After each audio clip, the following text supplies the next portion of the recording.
হাঁহিতি মুখতে হাঁহিতি বল সখী তালৈকে যাওঁ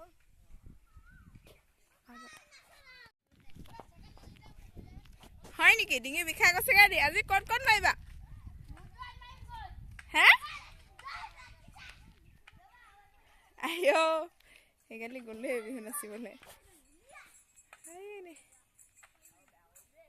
ইহঁতৰ দিনবোৰ আমিও পাৰ কৰি আহিছোঁ সঁচাকৈ কি যে সুমধুৰ আছিলে সিহঁতক 100 টকা 150 টকা দিলে 200 টকা দিলে সিহঁতৰ কাৰণে বহুত এই জীৱনটোৱে সঁচাকৈ বহুত ধুনীয়া জীৱন নহয়নে বাৰু ইয়াৰ মাজতে মই আপোনালোকক সকলো লোকলৈকে ৰঙালী বিহুৰ হিয়াৰ পৰা ওলগ যাছিলোঁ আপোনালোকৰ সকলোৰে জীৱনটো ৰঙেৰে উপচি পৰক দেই ভালে কুশলে থাকিব লগতে মোকো ভালে কুশলে থাকিবলৈ আশীৰ্বাদ কৰিব